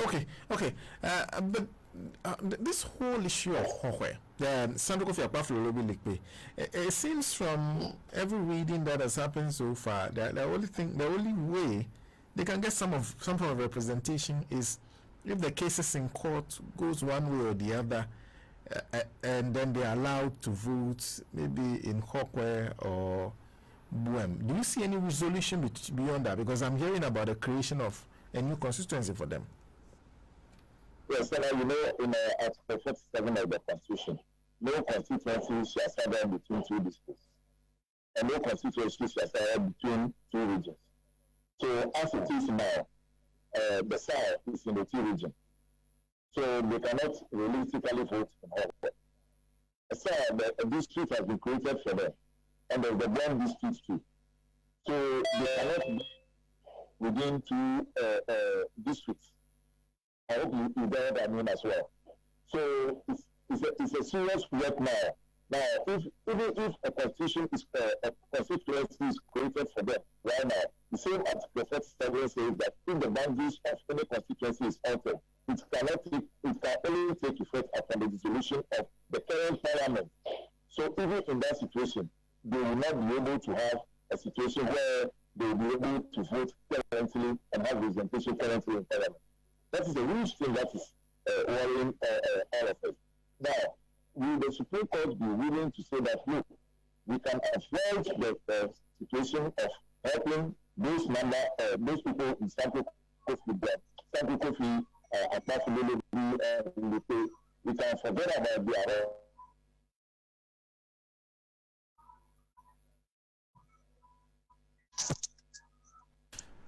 Hello.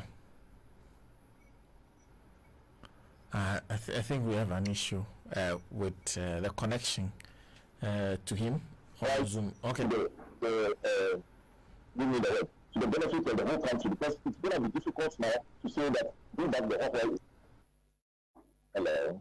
Yes, for a moment I lost you for about 5 minutes. I don't know. I may be overcounting, maybe 2 minutes, give or take. So I don't know if you can go over that about what the Supreme Court can do in this situation.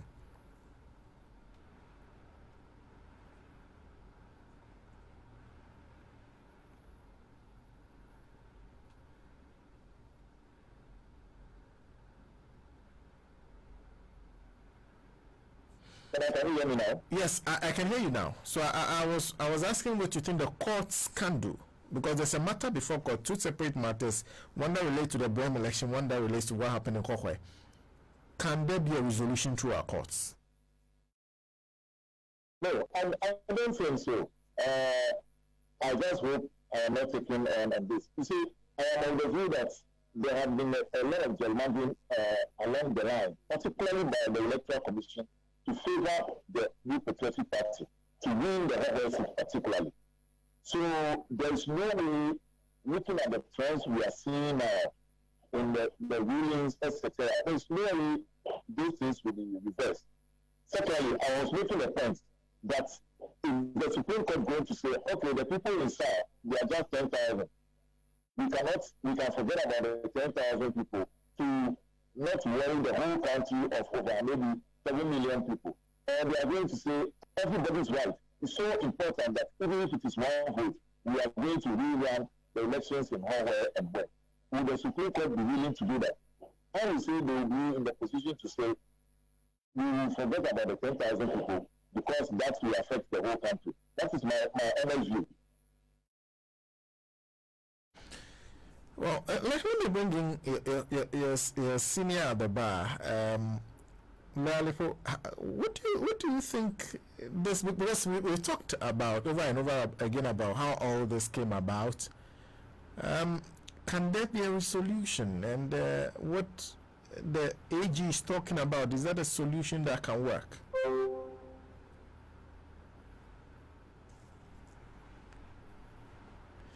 Do I have Alifo? No, I do not have Alifo. So let me jump to Mr. Dogah. What do you make of all this? The matter of Santo Kofi Akpafo Lolobi Likpe, them not have a representation and attempts to get them one.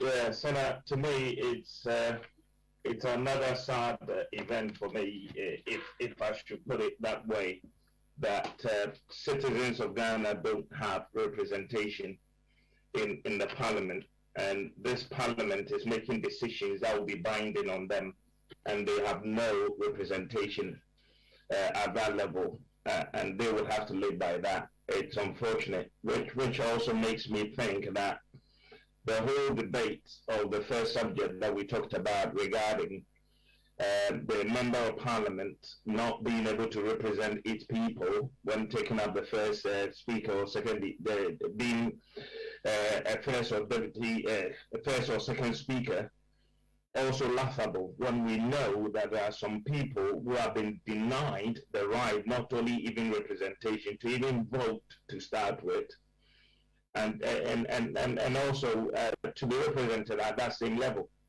They are in limbo, but we're fighting for another group for the purposes of the member of parliament taking the seat as a speaker in parliament. So it's a bit laughable for me. Having said that, definitely I'm someone that is always hopeful that there is always a solution out there for every challenge that we face, if we will be selfless and look at it patriotically.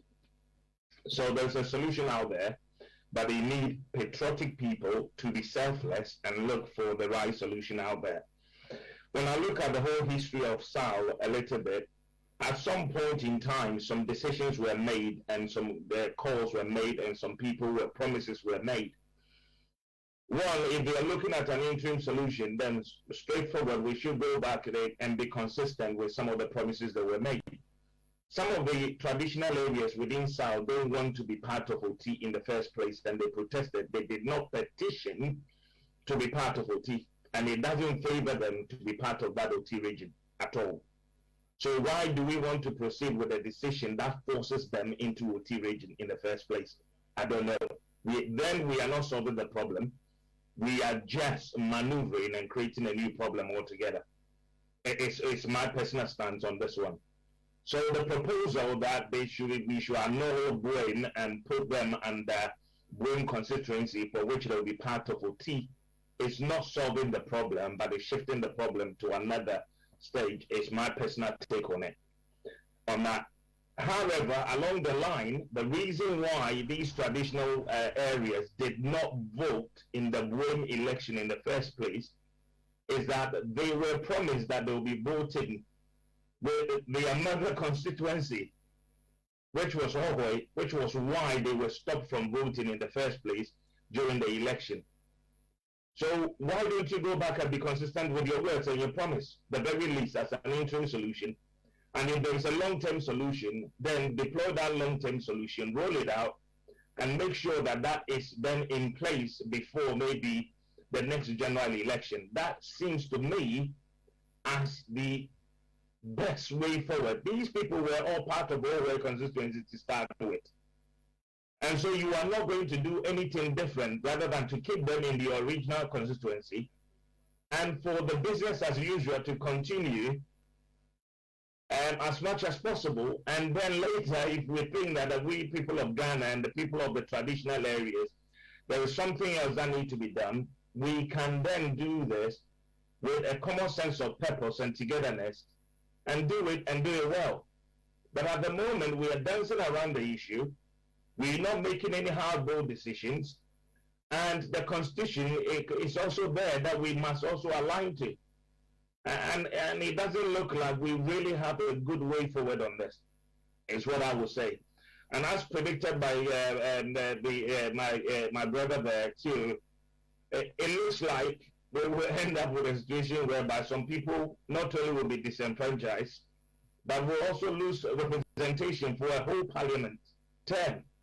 Is where we get into. From where it's gotten to and how long some of these cases have been pending in court, it's also very bewildering and very, very, very surprising to some of us that such an important case like this is not attracting the attention of the highest office. It's a bit surprising for me. And that is when I say that maybe probably in this occasion, I will say, we especially say to the office of the president that probably he should have stick to his principle of not making comments on constitutional matters, for that matter, in some of these cases, and probably let it be, because this issue has been going on long, and I don't know what the president's statement has been on this, what president's directive has been on some of these things, and for the people of South. They are citizens of Ghana. They deserve to have representation. Their traditional areas deserve to be developed. They deserve to have a decentralized administration for their people.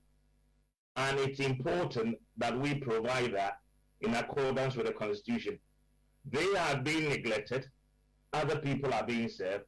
That is not fair. And something needs to be done, and it should be done fast.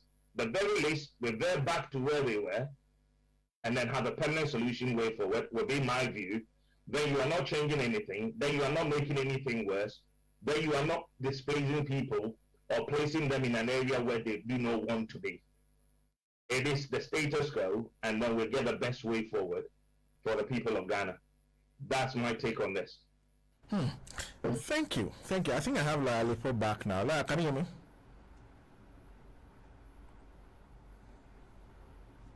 I can hear you, Sena. Okay. Yes, I can hear you.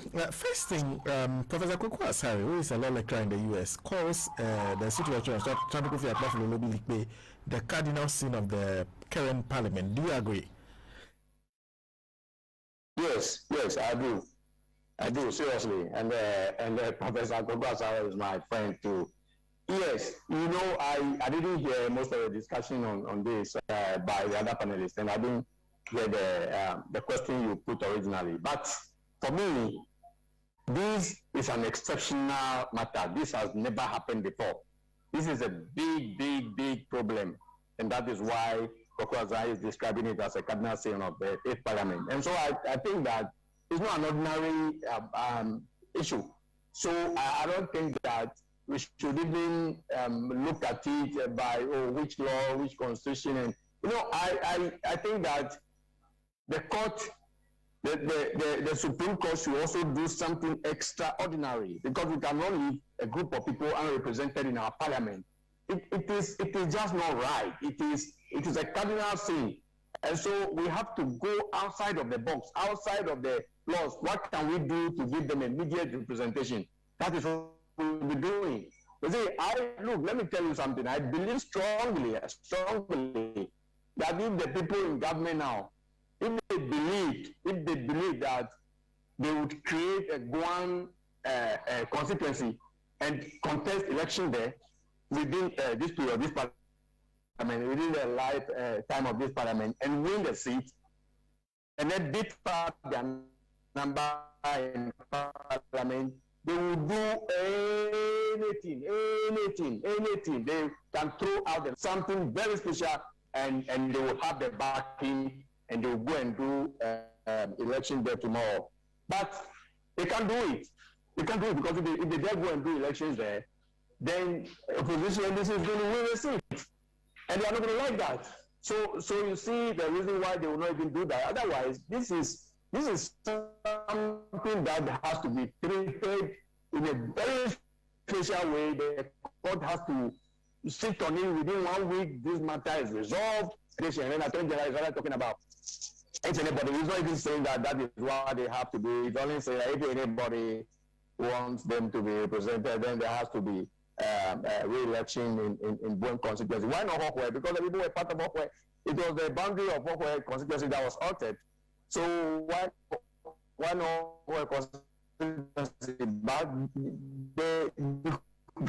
the sad problem was created for Mr. Mewu to win the Hokwe seat. Everybody knows that. We are not dodging this fact. It was, look, yesterday I was watching Honorable Dapian was there with Mr. Amwan. And Dapian was telling Jifa that, look, this was a deliberate attempt. Jifa was saying maybe they slept on there. They didn't sleep on anything. Let's just call a spade and spade. And if they slept on anything, then they are not qualified. All the people who slept on their job and created this problem are not even qualified to be holding the position they are holding in the first place. So they didn't create. They created the problem, the sad problem, to make Amewu win the Hokwe seat. Everybody knows that truth. We are all just playing around it. And so if that is it, and if the court is angry with that kind of situation, then the court will fast track every process to make sure that a new constituency is created, or the election, the constituency election, parliamentary election in Hokwe constituency. We are not for it to be rerun. That is it. For me, it's a very simple matter. Somebody should just go to court. If the way I would want this matter to be dealt with is I don't even quote any law. Just go to court and say that, look, these people were denied representation in parliament, and it is infringement, serious infringement of their right. So the court should order or instruct whoever to go and conduct election immediately. If they say they are creating a new constitution, they should create it immediately. They should suspend all the constitutional provisions that says that they alter the boundaries of any constituency to take effect to the dissolution of the current parliament, or they should just leave all those aside and treat this as a special problem, go and conduct election and give representation to the people. But they know that if they go and create a constituency and do election right now, and the NDC will win that seat. So they will never do it. It's never going to happen. And they're going to also say that, okay, the people were part of Hokwe, and they should come back to Hokwe and vote, because they know that they will also lose. And so that's why they are talking about Bowen, thinking that, oh, okay, maybe some may appeal to us, and then they will go and put some plenty money in Bowen, and they may win that seat. They may not win anything. These are the real issues. So they created the sad problem for Amewu.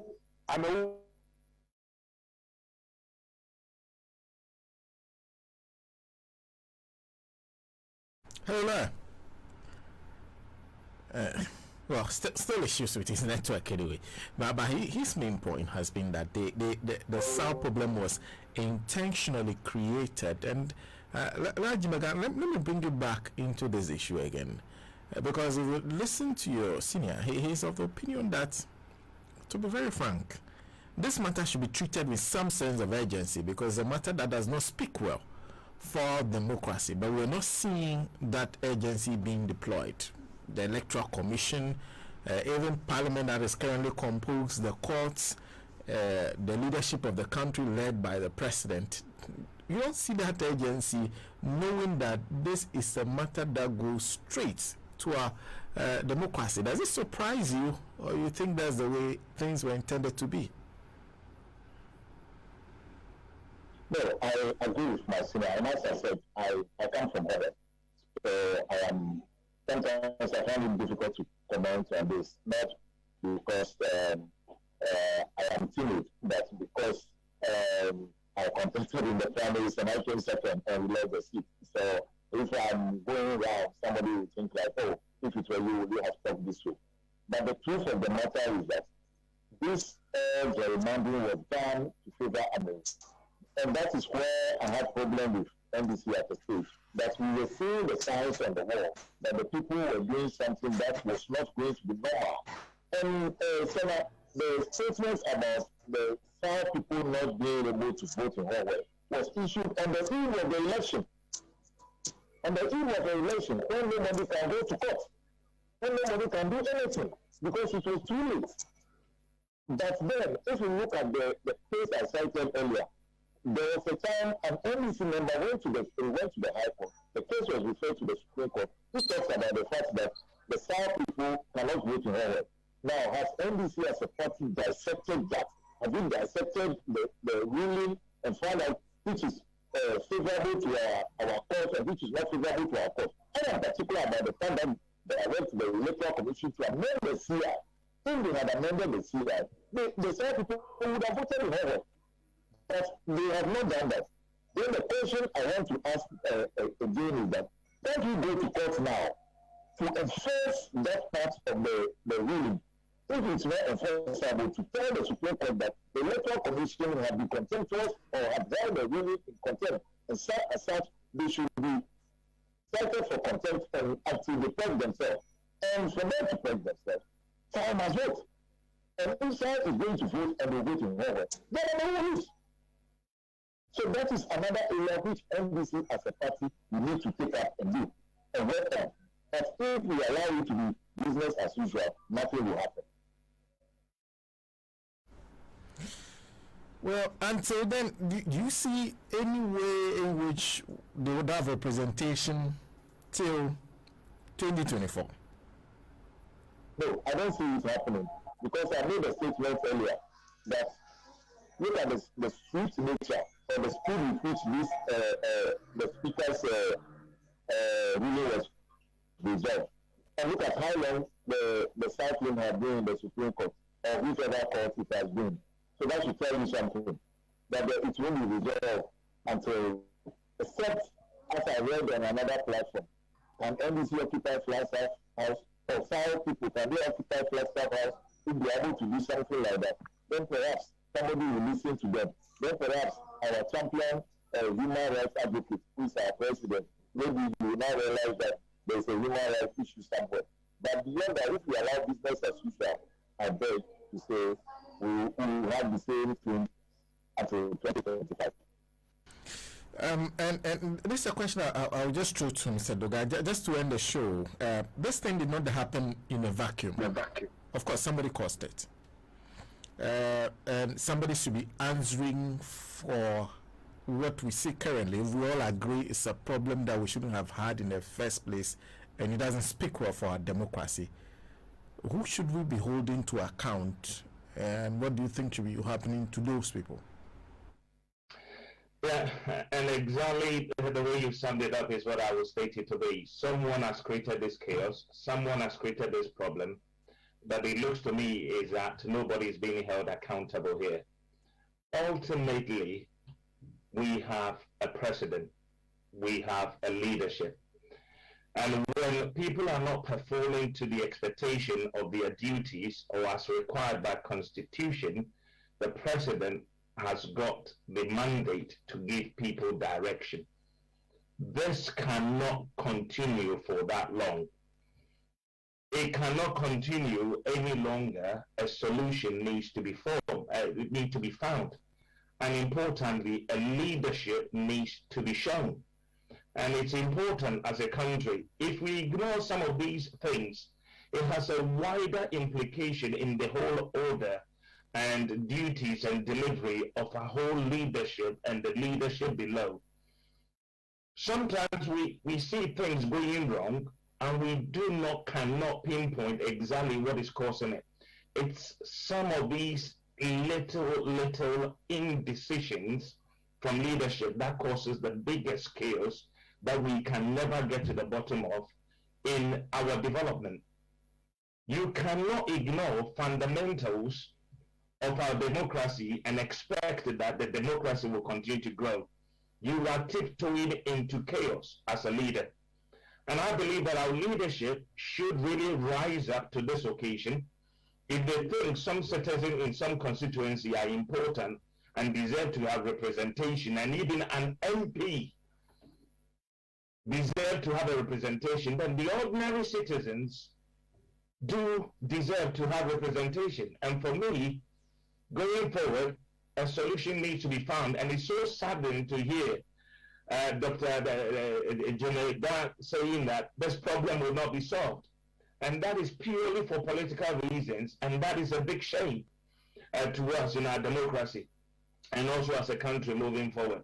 So I think it's more of leadership and the direction of leadership, and they need to set up and instruct the Electoral Commission. But I should also come back and say, Riley also said by the comment there, NDC also needs to rise up on this very issue, and we should pick it in the interest of the people that we serve and push it to the very highest attention as much as possible.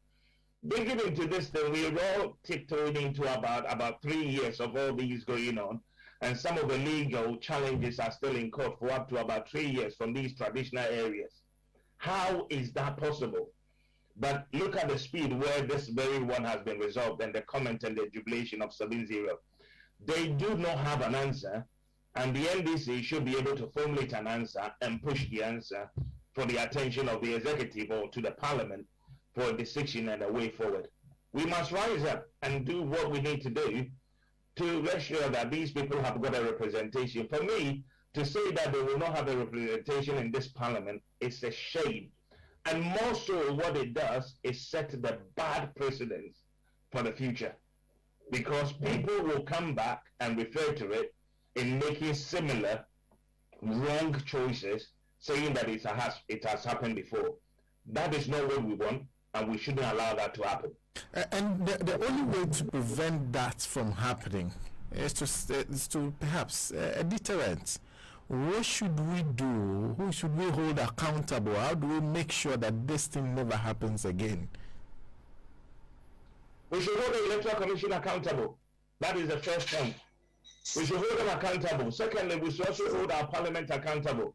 How can the parliament operate with a view that other people are not represented, and we are making decisions that are binding on the same people who are not represented?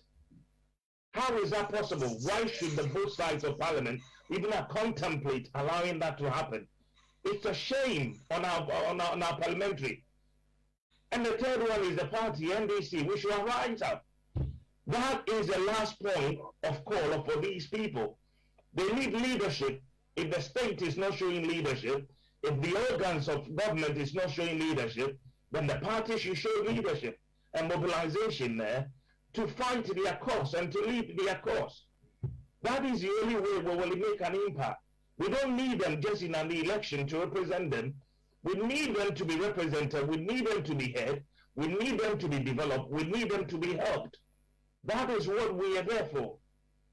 And we should rise up to that cause and fight it very well. Who are the people leading the petition? Who are the people making the noise about this issue? Why are the courts not responding? Who are those bringing it to the forefront? We should be rethinking. And let's hold the people accountable. First, the Electoral Commission. Second, the Parliament. And yes, it's a shame to the executive as well. But we need to rise up and hold them accountable. And if we do not, nobody will. Well, let me final word from Larry Alifo. If you agree that this is a cardinal sin, then what penance should we be offering? Of course, if there's a sin, there must be some penance. Somebody needs to be held accountable for it. You agree with Mr. Dogah when he mentions the Electoral Commission?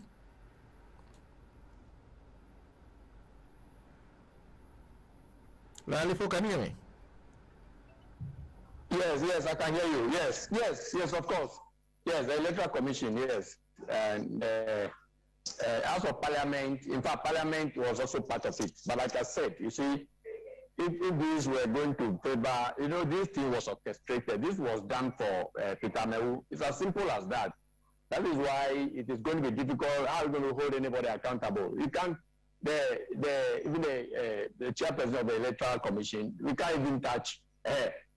We can't even touch her. The whole system, the whole establishment is supporting her. They knew what she did. She did it for them. They knew about it. So who's going to hold her accountable? Now, nobody. Until government changes. Any government changes, we have roadblocks, we have impediments, because we still have to use the institutions that they have established. They have put all these, how do you call it, missiles in the, whatever you call it, in our way. So it's not going to be smooth, trying to even correct all of these things. But clearly, it was created from a. So one of the things our MPs, NDC MPs could have done was to shun them away in Parliament completely. Because it's a product of the SAR problem.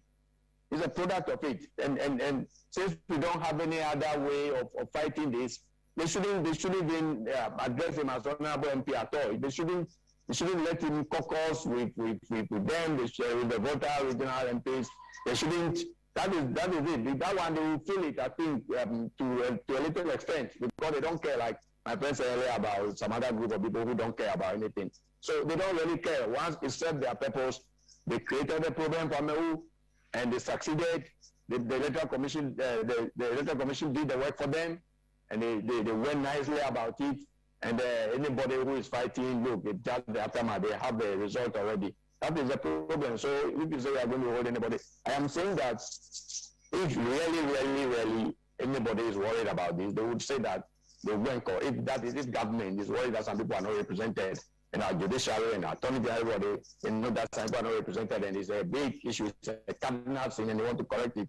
They should circumvent the laws and create the constituency immediately.